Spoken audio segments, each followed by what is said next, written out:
إله إلا الله وحده لا شريك له أشهد أن محمدا عبده ورسوله أرسله بالهدى ودين الحق ليظهره على الدين كله ولو كره المشركون اللهم صل على محمد وعلى آل محمد كما صليت على إبراهيم وعلى آل إبراهيم إنك حميد مجيد اللهم بارك على محمد وعلى آل محمد كما باركت على إبراهيم وعلى آل إبراهيم إنك حميد مجيد أما بعد فإن خير الحديث كتاب الله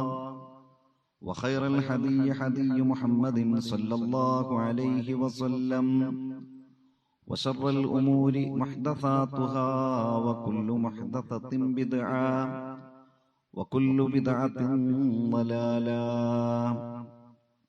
أعوذ بالله من الشيطان الرجيم بسم الله الرحمن الرحيم يا أيها الذين آمنوا اتقوا الله حق تقاته ولا تموتن إلا وأنتم مسلمون.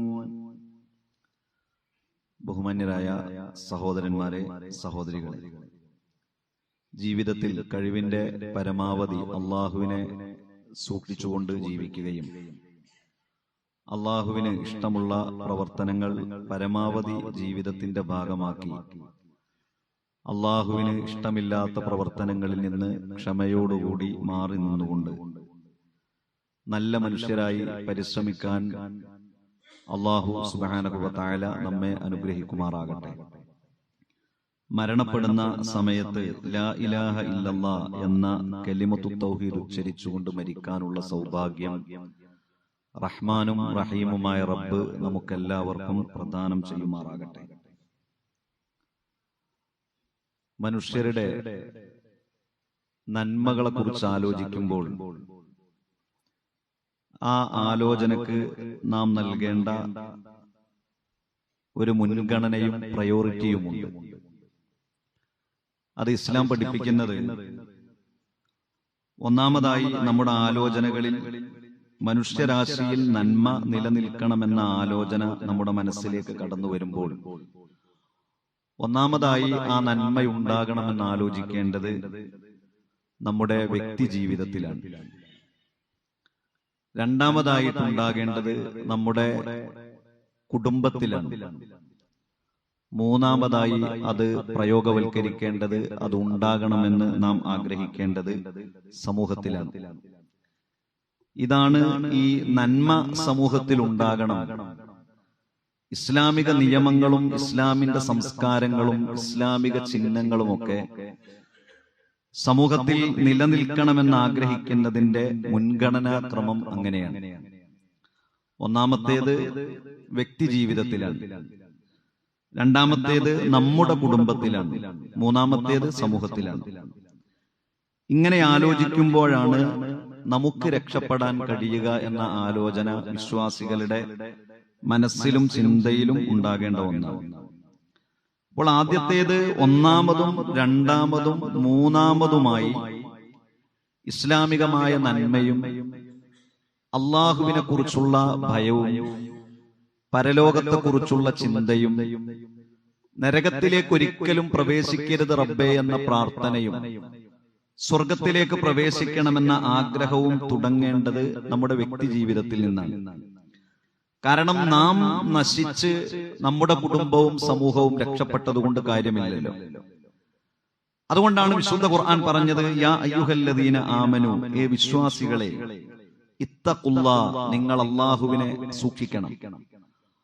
വൽ തൻദുർ നഫ്സും മാ ഖദ്ദമത് ലിഗദിൻ, ഓരോരുത്തരും ചിന്തിക്കേണ്ടത്, ഓരോ നഫ്സും ഉറ്റാലോചിക്കേണ്ടത്, നല്ല കാഴ്ചപ്പാടുണ്ടാകേണ്ടത് മാ ഖദ്ദമത് ലിഗദിൻ, നമുക്ക് വേണ്ടി നാം നാളേക്ക് വേണ്ടി പരലോകത്തിനു വേണ്ടി എന്ത് ഉണ്ടാക്കി വെച്ചു എന്നതിനെ കുറിച്ചാണ്. അപ്പോൾ ഖുർആൻ പറയുന്നത് അള്ളാഹുവിനെ സൂക്ഷിക്കണം. അള്ളാഹു സുബ്ഹാനഹു വ തആല പറഞ്ഞ ജീവിതത്തിന്റെ വിവിധങ്ങളായ മേഖലകളിലെ നിയമങ്ങളും നിർദ്ദേശങ്ങളും. നമ്മൾ പലപ്പോഴും പറയുന്നത് പോലെ ഇസ്ലാം എന്നത് ഒരു അഭിനയമല്ല. ഇസ്ലാം എന്നത് നാം നേരം വെളുത്തത് മുതൽ വൈകുന്നേരം കിടന്നുറങ്ങുന്നത് വരെ, കിടന്നുറങ്ങുന്ന സമയത്തും നാം വിവിധങ്ങളായ മേഖലകളിലൂടെ സഞ്ചരിക്കുന്നവരാണ്. അവിടെ ഇബാദത്ത് എന്നത് വളരെ കുറഞ്ഞ സമയം മാത്രമേ ഉള്ളൂ. അത് നിർബന്ധമായി നാം ചെയ്യേണ്ട ഒന്നുമാണ്. അപ്പൊ നമ്മുടെ ജീവിതത്തിൽ നാം ഇടപെടുന്ന എല്ലാ മേഖലകളിലും ഈ വിഷയത്തിൽ ഇസ്ലാമിന്റെ നിയമം എന്താണ്, ആ നിയമം ഞാൻ സ്വീകരിക്കണം. സ്വാഭാവികമായി മനുഷ്യരെന്ന നിലക്ക് അപാകതകൾ, ന്യൂനതകൾ, പോരായ്മകൾ ഉണ്ടാകും. ആ അപാകതകളും പോരായ്മകളും ന്യൂനതകളും കണ്ടെത്തി തിരുത്തി വ്യക്തിജീവിതം നന്നാകണമെന്ന ആഗ്രഹത്തോടുകൂടി നിങ്ങൾ മുന്നോട്ടു പോകണം. വൽ തൻദുർ നഫ്സുൻ മാ ഖദ്ദമത് ലിഗദിൻ. നിങ്ങൾക്ക് വേണ്ടി, നമുക്ക് വേണ്ടി, നാളേക്ക് വേണ്ടി നാം എന്ത് ചെയ്തു എന്നതിനെ കുറിച്ച് നിങ്ങൾ ഉറ്റാലോചിച്ചു കൊണ്ടേയിരിക്കണം. വത്തഖുല്ലാഹ്, രണ്ടാമത്തെ പ്രാവശ്യം ഒരായത്തിൽ വത്തഖുല്ലാഹ്, നിങ്ങൾ അല്ലാഹുവിനെ സൂക്ഷിക്കണം. കാരണം ഇന്നല്ലാഹ ഖബീറും ബിമാ തഅമലൂൻ, നിങ്ങൾ ചെയ്യുന്നതിനെ കുറിച്ച് സസൂക്ഷ്മം അറിയുന്നവനാണ് അല്ലാഹു. അലീം എന്ന് പറഞ്ഞാൽ അള്ളാഹുവിന്റെ ഒരു സിഫത്താണ്. അലീം എന്ന് പറഞ്ഞാൽ അറിയുന്നവൻ എന്നാണ് അതിന്റെ അർത്ഥം.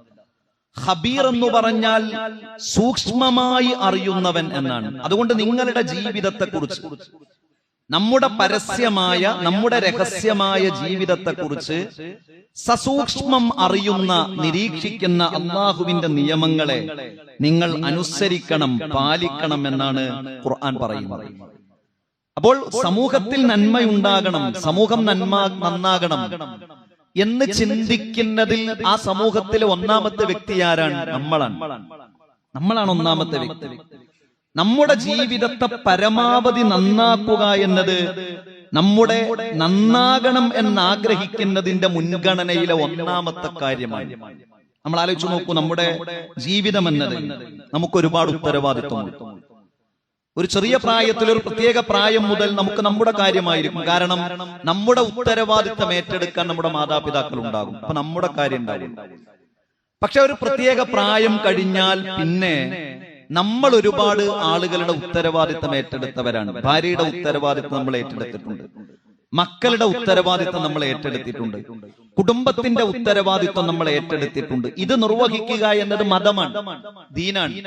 മാന്യമായി ഭാര്യയെ സംരക്ഷിക്കുക, മക്കളുടെ കാര്യങ്ങൾ ഭൗതികമായത് നിർവഹിച്ചു കൊടുക്കുക എന്നതൊക്കെ ഒരു മുസ്ലിമിന്റെ മേന്മയാണ്, ഒരു മുസ്ലിമിന്റെ ജീവിതത്തിൽ ഉണ്ടാകേണ്ടതാണ് എന്ന് മാത്രമല്ല, അതൊക്കെ സ്വതക്കയാണ്.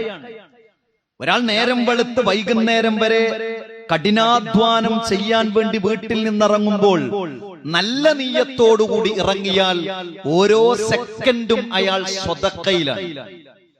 അപ്പോൾ ഇത് നമ്മുടെ ബാധ്യതയാണ്. എന്നാൽ ഈ ബാധ്യതകൾ നിർവഹിക്കുന്നതിനിടയിൽ മക്കൾക്ക് വേണ്ടി, ഭാര്യയ്ക്ക് വേണ്ടി, കുടുംബത്തിനു വേണ്ടി ഈ ബാധ്യതകൾ നിർവഹിക്കുന്നതിനിടയിൽ പരലോകത്തേക്ക് വേണ്ടി നാം ചെയ്തു വെക്കേണ്ട കാര്യങ്ങളിൽ നമ്മൾ അശ്രദ്ധരാകരുത്. കാരണം നമ്മൾ നമ്മുടെ കാര്യം അതിന് മുൻഗണന നൽകേണ്ടതുണ്ട്. നമ്മൾ ദുനിയാവിന്റെ കാര്യത്തിൽ നല്ല ഭക്ഷണം ഒഴിവാക്കുന്ന ആളുകളുണ്ട്, നല്ല വാഹനം ഒഴിവാക്കുന്നവരുണ്ട്, നല്ല ജീവിതത്തിന്റെ ഭൗതികമായ അനുഗ്രഹങ്ങളെ മാറ്റി നിർത്തുന്നവരുണ്ട്. ഇതൊക്കെ മാറ്റി നിർത്തുന്നത് മക്കൾക്ക് വേണ്ടിയാണ്. അങ്ങാടിയിൽ നിന്ന് ജോലി കഴിഞ്ഞ് തിരിച്ചു പോകുമ്പോ ഒരു കടയിൽ കയറി ഒരു ജ്യൂസ് കുടിച്ചാൽ എത്രയാകും? അപ്പൊ അയാളെ മനസ്സിലേക്ക് ഒരു കണക്ക് വരികയാണ്, എത്രയാവും. എന്നാൽ അത് അയാൾക്ക് കുടിക്കാൻ ആഗ്രഹമുണ്ട്, പക്ഷെ ആ പണം നഷ്ടപ്പെടുത്തുന്നില്ല. പിന്നെയോ അതിന് പകരം കുറച്ച് ഫ്രൂട്ട്സ് വാങ്ങി വീട്ടിലേക്ക് കൊണ്ടുപോയാൽ എല്ലാവർക്കും കുടിക്കല്ലോ. ഇങ്ങനെ ആലോചിക്കുന്ന, നല്ല ചിന്തയുള്ള, കുറഞ്ഞ വരുമാനമുള്ള ഒരുപാട് മനുഷ്യന്മാരുണ്ട്. പരമാവധി മക്കൾക്ക് വേണ്ടി സമ്പാദിച്ചു വെക്കട്ടെ, എന്റെ ജീവിതം ഒന്ന് ഇടുക്കി ജീവിച്ചാലും ഭാവിയിൽ മക്കൾക്ക് വല്ലതും വേണ്ടേ എന്ന് ചിന്തിച്ച് ജീവിക്കുന്നവരുണ്ട്. അങ്ങനെയൊക്കെ ആകാം. പക്ഷെ ഇത് ചിന്തിക്കുന്നത് പോലെ തന്നെ അതിനേക്കാൾ പ്രാധാന്യത്തോടെ പരലോകത്തേക്കുള്ള എന്റെ കാര്യങ്ങൾ ഞാൻ ചെയ്യേണ്ടതുണ്ട്. എന്റെ ആരാധനകൾക്ക്, എന്റെ ദാനധർമ്മങ്ങൾക്ക്, എന്റെ നല്ല കാര്യങ്ങൾ നിർവഹിക്കേണ്ടതിന് അത് ഞാൻ തന്നെ നിർവഹിക്കേണ്ടതാണ് എന്ന ചിന്ത ഒരു വിശ്വാസിയുടെ ജീവിതത്തിൽ ഉണ്ടാകണം. അതാണ് ഖുർആൻ പറഞ്ഞത്, വഖദ്ദിമൂ ലി അൻഫുസികും, നിങ്ങൾ നിങ്ങളുടെ കാര്യത്തിന് നിങ്ങൾ മുൻഗണന നൽകണം. വത്തഖുല്ലാഹ, നിങ്ങൾ അല്ലാഹുവിനെ സൂക്ഷിക്കുകയും വേണം. വഅലമൂ, മനുഷ്യരെ നിങ്ങൾ മനസ്സിലാക്കണം, അന്നകും മുലാഖൂഹു, നിങ്ങളെ അല്ലാഹു പിടികൂടുക തന്നെ ചെയ്യും. നമുക്കൊരു മരണത്തിന്റെ ദിവസമുണ്ട്, ഒരു അവസാനമുണ്ട്. ഈ ജീവിതത്തിൽ നിന്ന് പരലോകത്തേക്ക് യാത്രയാകേണ്ടതുണ്ട്. അതുകൊണ്ട് നിങ്ങളുടെ കാര്യത്തിന് നിങ്ങൾ മുൻഗണന നൽകണം. പരലോകത്തിന്റെ വിഷയത്തിൽ നിങ്ങൾ പ്രാധാന്യം നൽകണം. വബശ്ശിരിൽ മുഅ്മിനീൻ, സത്യവിശ്വാസികൾക്ക് പ്രവാചകരെ നീ സന്തോഷ വാർത്ത അറിയിച്ചു കൊടുക്കുക. അപ്പോൾ ഒന്നാമത്തേത് അതാണ്. ഒന്നാമത്തേത്, നാം സമൂഹത്തെ കുറിച്ച് വിലയിരുത്തുമ്പോൾ സമൂഹത്തിൽ നടമാടുന്ന അധർമ്മങ്ങളെ കുറിച്ച്, അധാർമികതകളെ കുറിച്ച്, വൃത്തികേടുകളെ കുറിച്ച് ഒക്കെ ചർച്ച ചെയ്യുമ്പോ നമ്മുടെ മനസ്സിലേക്ക് ആദ്യം കടന്നു വരേണ്ടത്, മറക്കാതെ നാം ചിന്തിക്കേണ്ടത് സമൂഹത്തെ കുറിച്ചല്ല. ചിന്തിക്കണം, കുടുംബത്തെ കുറിച്ചല്ല, അതും ചിന്തിക്കണം. നമ്മെ കുറിച്ച് ചിന്തിക്കണം. ഞാൻ എങ്ങനെയാണ്, എന്റെ പ്രവർത്തനങ്ങൾ എങ്ങനെയാണ്, എന്റെ സമീപനങ്ങൾ എങ്ങനെയാണ്, എന്റെ ജീവിതത്തിന്റെ ഓരോ ഇടപാടുകളിലും നിലപാടുകളിലും എന്റെ ജീവിതത്തിലെ വിശുദ്ധി എങ്ങനെയാണ് എന്ന് നമ്മൾ ആലോചിക്കണം. അപ്പൊ അതാണ് നമ്മുടെ മുൻഗണനയിൽ ഒന്നാമത്തേത്. രണ്ടാമത്തേത് നമ്മുടെ കുടുംബമാണ്. നമ്മുടെ കുടുംബം, നമ്മുടെ ഭാര്യ, നമ്മുടെ മക്കൾ, ഇതാണ് ഒരാളുടെ അണ്ടറിലുള്ളത്. അത്രേ ഉള്ളൂ. നമ്മുടെ ഭാര്യ, നമ്മുടെ മക്കൾ. പിന്നെ അത് അപ്പുറത്തേക്ക് ഇങ്ങനെ വിശാലമാക്കാം നമുക്ക്. നമ്മുടെ ജേട്ടന്മാർ, നമ്മുടെ അനിയന്മാർ, ജേട്ടന്മാരുടെ മക്കൾ, അനിയന്മാരുടെ മക്കൾ. ഇത് എത്ര വിശാലമാക്കുന്നുവോ, എത്ര അതിനെക്കുറിച്ച് ചിന്തിക്കുന്നുവോ അത്രയും ഒരു കുടുംബത്തിന്റെ നന്മയാണ്. പക്ഷെ പലപ്പോഴും സമൂഹത്തിൽ നിന്ന് അനുഭവപ്പെടാറുള്ളതും പലപ്പോഴും ചിന്തിച്ചു പോകാറുമുള്ള ഒരു കാര്യം, സമൂഹത്തിന്റെ കാര്യത്തിൽ ഉണ്ടാകുന്ന ഒരു ആവേശവും ചില വിഷയങ്ങളിൽ നാം സ്വീകരിക്കുന്ന തീവ്രമായതോ അതല്ലെങ്കിൽ അല്ലാത്തതോ ആയ ചില നിലപാടുകളും നമ്മുടെ മക്കളുടെയും കുടുംബത്തിന്റെയും കാര്യത്തിൽ ഇല്ലേ എന്ന് നമ്മൾ ആശങ്കപ്പെടേണ്ടതില്ലേ? നാട്ടിൽ വിവിധങ്ങളായ നിയമങ്ങളും വിവിധങ്ങളായ കാര്യങ്ങളും ഒക്കെ നടമാടും, സ്വാഭാവികമാണ്. പക്ഷെ അതിനെക്കുറിച്ചൊക്കെ നമ്മൾ ചർച്ച ചെയ്യുന്നതിന്റെ മുൻപ് നാം ഉറ്റാലോചിക്കേണ്ട ഒന്ന്, എന്റെ കുടുംബത്തിന്റെ അവസ്ഥ എന്താണ് എന്ന് നമ്മൾ ആലോചിക്കണം. എന്നിട്ടല്ലേ ബാക്കിയുള്ളത്. എന്താപ്പോ നാട്ടിലുള്ള ചെറുപ്പക്കാരുടെ ഒക്കെ ഒരു അവസ്ഥ? നല്ലതാണ്, നല്ല ചിന്തയിൽ നിന്നുണ്ടാകുന്ന ഒരു ചോദ്യം, എന്താപ്പോ നാട്ടിലെ ചെറുപ്പക്കാരുടെ ഒക്കെ ഒരു അവസ്ഥ? എന്താപ്പോ നാട്ടിൽ വളർന്നു വരുന്ന പെൺകുട്ടികളുടെ ഒക്കെ ഒരു അവസ്ഥ? എന്താപ്പോ മനുഷ്യന്മാരുടെ ഒക്കെ ഒരു കഥ? ഇത് ആലോചിക്കുന്നതിന്റെ മുമ്പ് നാം ഒന്നാമത് നമ്മളെ കുറിച്ച് ആലോചിച്ചു. രണ്ടാമത് നമ്മൾ ആലോചിക്കേണ്ടത്, എന്തപ്പോ എന്റെ മക്കളുടെ ഒക്കെ ഒരവസ്ഥ, എന്തപ്പോ എന്റെ ഭർത്താവിന്റെ ഒരവസ്ഥ, എന്തപ്പോ എന്റെ ഭാര്യയുടെ ഒരവസ്ഥ? ഈ ആലോചന നമ്മുടെ മുൻഗണനയിൽ രണ്ടാമതായി കടന്നു വരേണ്ട ഒന്നാണ്. ഇത് കടന്നു വെട്ടുന്നിട്ടില്ലെങ്കിലോ അപ്പുറത്തുള്ള ആളും പറയും, എന്തപ്പോ നാട്ടുകാരൊക്കെ അവസ്ഥ? ഇതൊക്കെ ഓരോ കുടുംബത്തിൽ നിന്ന് ഇറങ്ങണോ തന്നെയാണല്ലോ. ഇതൊക്കെ ഈ മക്കൾ, പെൺകുട്ടികൾ, ആൺകുട്ടികൾ, ചെറുപ്പക്കാർ, അവരിലൂടെ ഉണ്ടാകുന്ന അധാർമികതകൾ, അവരിലുള്ള വിശ്വാസ വൈകല്യങ്ങൾ, അവരിലുള്ള സാംസ്കാരികമായ ച്യുതികൾ, ഇതൊക്കെ കുറെ കുടുംബത്തിൽ നിന്ന് വരുന്നതാണ്. ഓരോരുത്തരും ഇങ്ങനെ പറഞ്ഞാൽ മതിയോ? പോരല്ലോ, ഇതിന് പരിഹാരം വേണ്ടേ? അപ്പൊ ഒരാൾ ആലോചിക്കേണ്ടത്, എന്റെ അവസ്ഥ എന്താണ്? രണ്ടാമത്, എന്റെ കുടുംബത്തിന്റെ അവസ്ഥ എന്താണ്? സമൂഹത്തിന്റെ വിഷയത്തിൽ ചർച്ച ചെയ്യുന്നതിന്റെ ആഴവും പരപ്പും സ്വന്തം കുടുംബത്തിലേക്കൊന്നു വന്നാൽ ഒരുപാട് വിഷയങ്ങൾക്ക് പരിഹാരമുണ്ടാകും.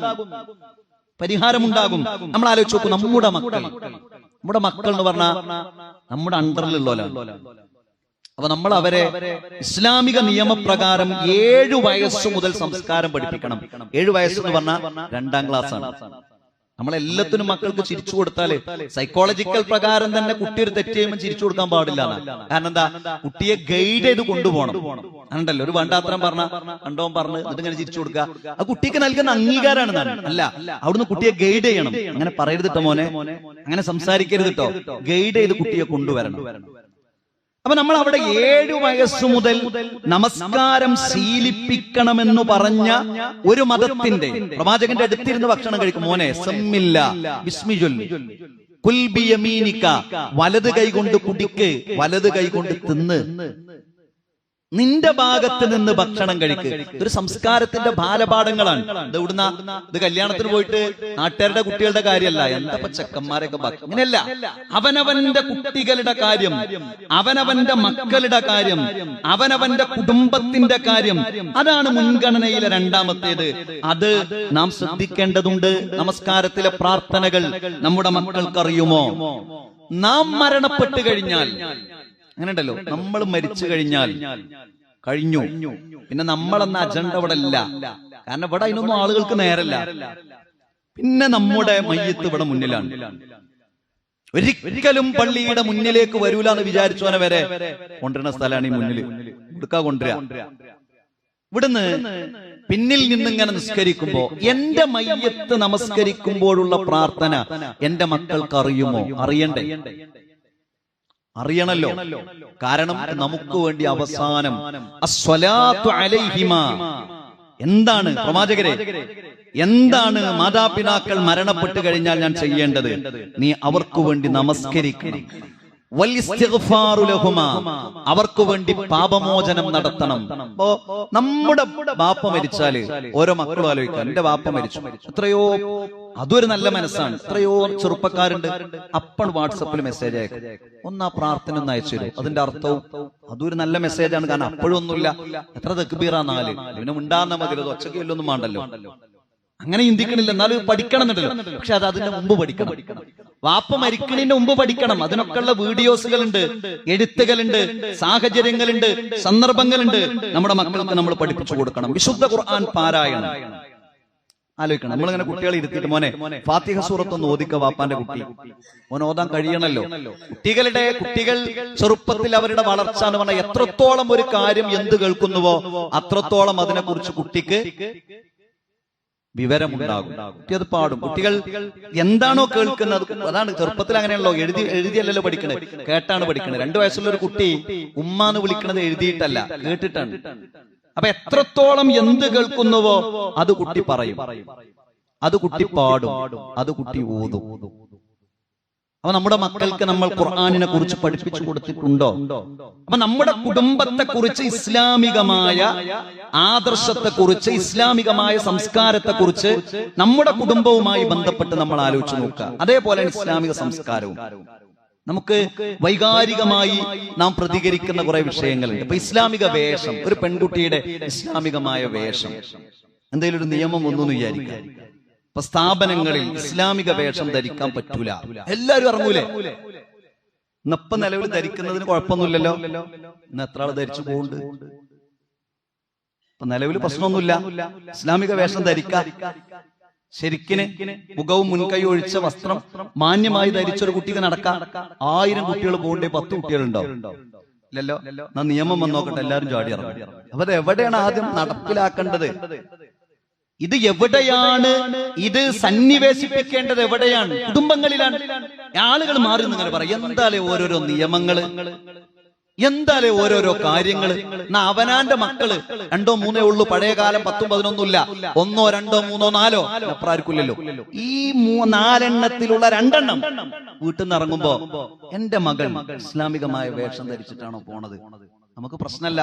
നമുക്ക് ഇറങ്ങണ നിയമത്തെ കുറിച്ച് ചർച്ച ചെയ്യാനാണ്. ചർച്ച ചെയ്യേണ്ടെന്നല്ല, ചർച്ച ചെയ്യാ.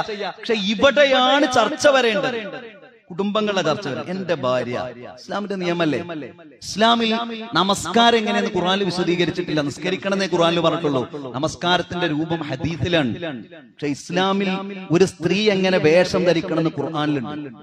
ഒരു സ്ത്രീയുടെ ഔറത്ത് ആർക്കൊക്കെ കാണാൻ പറ്റുന്നുള്ളത് വിശുദ്ധ ഖുർആനിൽ ഇങ്ങനെ എണ്ണി എണ്ണി എണ്ണി ആളെ സൂറത്തുൻ നൂറിൽ പറയുന്നുണ്ട്. അപ്പോ ഇസ്ലാമികമായ സംസ്കാരവും ഇസ്ലാമികമായ വേഷവും ഇസ്ലാമിക സ്വഭാവവും ഇസ്ലാമിക ആദർശവും ഒക്കെ നമ്മുടെ കുടുംബങ്ങളിൽ എത്രത്തോളം നിലനിൽക്കുന്നുണ്ട് എന്നതിനെ കുറിച്ച് വൈകാരികതകളില്ലാതെ സമാധാനത്തോടുകൂടി നാം ചിന്തിക്കുകയും ആലോചിക്കുകയും ചെയ്യേണ്ട ഒന്നാണ്.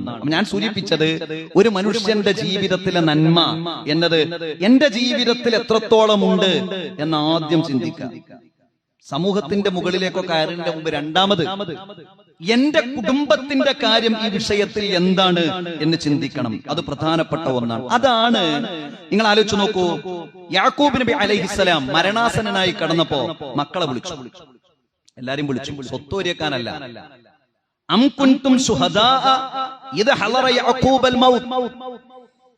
യാക്കൂബ് നബി അലൈഹിസ്സലാം മരണാസന്നനായി കിടക്കുന്ന സമയത്ത് അവിടെ കൂടിയ മക്കളെയെല്ലാം വിളിച്ചു. ഇത് ഖാല ലി ബനീഹി, എന്നിട്ട് അദ്ദേഹം മക്കളോട് ചോദിച്ചു, മാ തഅബുദൂന മിൻ ബഅദി, മക്കളെ നിങ്ങൾ എനിക്ക് ശേഷം ആരെയാണ് നിങ്ങൾ വിളിച്ചു പ്രാർത്ഥിക്കുക, ആരോടാണ് നിങ്ങൾ സഹായം തേടുക? അതൊരു ചോദ്യമാണ്. അതൊരു ഉപ്പയുടെ ആശങ്കയാണ്. ആ ആശങ്ക മാതാപിതാക്കൾക്കുണ്ടാകേണ്ടേ.